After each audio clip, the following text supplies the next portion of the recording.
Hello everyone, welcome to Lab Unit 1 where we cover the compound light microscope. Okay. So use this PowerPoint to kind of understand the light microscope, but also to complete Lab Unit 1, which is pages 1 to 7.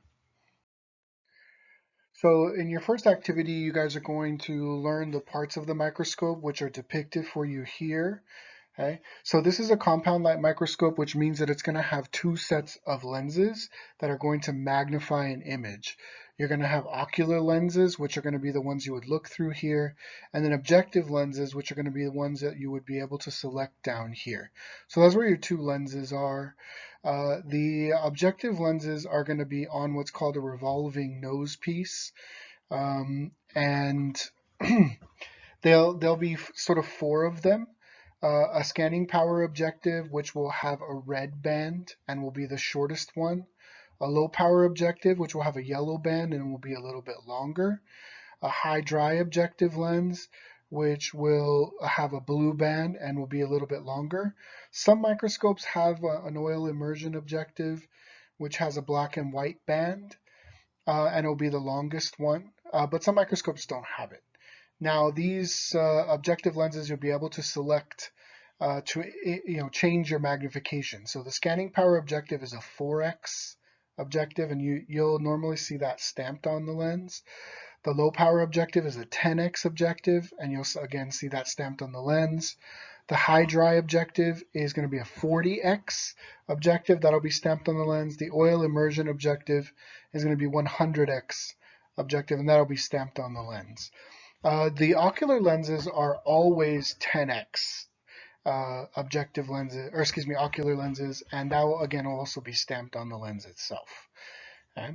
Now all that's going to be attached to this part of the microscope called the arm. Below the objective lenses is going to be the flat black surface where you would put your microscope slide. That's called the stage. On the stage, you'll have these metal arms called stage clips. And the stage clips are meant to hold the microscope slide, which is often just called the specimen. This won't be practical for you now, but when you guys do end up using microscopes later, the slide is going to go between the stage clip arms, not under them. Okay? Now, attached to one side of the stage, you'll have these two control knobs here. These are called the coaxial stage controls, and those will move the slide forward and backward on the stage and left and right on the stage. And so those coaxial stage controls are for moving the specimen. Underneath the stage, you're going to have a structure called the condenser. Below the condenser, you're going to have your light source. The light source is going to be in what's called the base of the microscope. So light is going to pass from this light source into the condenser, through the specimen, into the objective lens, and then through the ocular lens, and then into your eye. When this microscope is functioning properly, you'll have a power switch and a brightness control knob, usually on one side of the microscope, either here or sometimes on the base. And then you have these fine and coarse focus knobs. These are going to be what you use to move the specimen closer to the objective or further from the objective, so it moves the stage up and down. And that's what you use to focus. So sometimes, when you're looking in the microscope, it will be unclear, and the focus knobs will kind of move the specimen to the proper distance for you to be able to see the image clearly. The coarse focus knob is going to move the stage up and down in really large movements that would actually be visible to the naked eye. And that will be the big outer knob. The smaller inner knob here is going to be the fine focus knob. And the fine focus knob does the same thing as the coarse, but it does it in such small movements that you usually can't see it. So in general, whenever you're focusing a specimen, you focus with the coarse knob first and then the fine focus knob second. A couple of important rules that you'll see in your microscope lab. You can use the coarse focus knob with the scanning power objective and the low power objective, but you never want to use the coarse focus knob with the high dry objective and the oil immersion objective, because those lenses will be too close to the slide. The coarse focus knob can actually cause you to break your slide. So when you're using the high dry objective and the oil immersion objective, you use the fine focus knob only to focus your specimen. So you guys will see a number of instructions on how to use your microscope and how to take care of it on pages 3 to 5. I know this semester that won't be useful, but in future semesters or for my future students who might see this video, this will basically give you all the practical instructions on how to carry and set up a microscope, how to load and focus a specimen, and then how to properly put away your microscope. I like to ask multiple choice questions from these sections on basically like do's and don'ts, or like if somebody did something wrong, you should be able to recognize that. So like true or false questions, your lab partner did this, and that means that they put their microscope away correctly, true or false. So you need to be able to like answer questions like that. Okay? So make sure you don't ignore these instructions on page 3 to 5. So this is the image that shows you the pathway of light that I was explaining to you here. So your light source down here, right, your condenser. Condenser is going to basically focus or condense the light. It basically concentrates it. And so when you're using a microscope, you'll see this really bright beam of light passing through the center of the stage, through your specimen. Now it's going to carry the image of your specimen into that objective lens first, where the objective lens is going to magnify it. Then that image is going to be carried through the ocular lens, where it's going to be magnified again, and then it will go into your eye, where you're going to visualize it. Okay? So now, because we have this compound light microscope with two lenses like this, one that magnifies here and one that magnifies here, what's going to be the magnification? Let's say we're using our scanning power objective here, which is a 4x lens, and then our ocular lens here, which is a 10x lens. So then which magnification is it? Is it the 4x here, or is it the 10x here, or is it something else? Okay, the correct answer is it's something else. When you're using a compound light microscope, you need to be able to calculate total magnification from your two lenses. So total magnification is calculated by the formula you see here. The ocular magnification times the objective magnification is what gives you your total magnification. So you'll see the formula for this on page 6. Okay? And then on page 7, I believe, it might be 6 or 7, but just double check in your lab manual. You'll see a table that looks like this. Okay, so this is your activity 3, where you're going to calculate total magnification. I'm going to do my best to go through this with you. So notice that, actually, let me switch back to my laser pointer. Notice that I filled in the ocular magnification part for you, right? Because the ocular is always 10x, right? That never changes. What we switch around are these objectives. So this is how the objective is how we change magnification. Okay, so if we go to our scanning power lens, what was the magnification of our scanning power lens? Okay. So scanning power lens, you guys remember, is a 4x objective lens. Okay, so it's 4. That you would put in your table here. Now, to calculate total magnification, you multiply the ocular magnification times the objective magnification. In this case, 10 times 4, and that's going to give you a total magnification of 40x. Sorry, this is a little bit sloppy, guys. Okay, so if you're using that scanning power lens, then you're actually magnifying the image 40 times bigger than it actually is. It's not going to be 10 or 4. It's the two multiplied together, so it's 40x. What's going to be your total magnification if you're using the low power objective, the yellow one? So remember that objective is a 10x objective. So to calculate total magnification for this one, you have to multiply 10 times 10, which gives a total magnification of 100. 100x. Again, sorry, this is sloppy. I'm doing this with a mouse. All right. Now, what if you switch to the high dry objective lens? Remember, that one is a 40x. Sorry, gotta find my pen here. So that's a 40x objective lens. So this would be 10 times 40, which gives us a total magnification of 400. 400x. Okay. The last one, if you use your oil immersion lens, remember that one is a 100x objective lens. So for this one, the total magnification is 10 times 100, which is 1,000. Okay.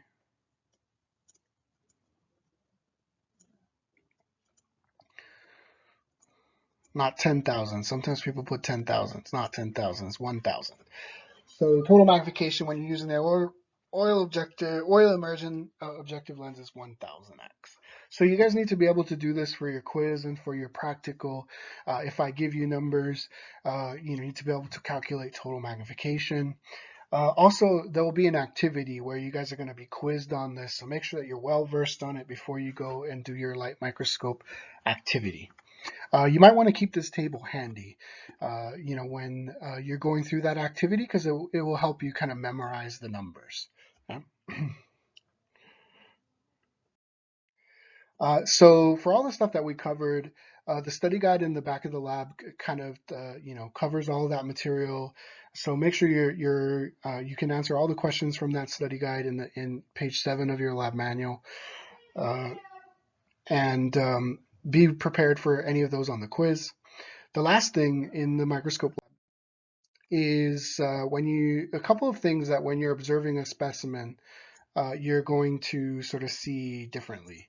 And I'll switch back to the laser pointer for this one.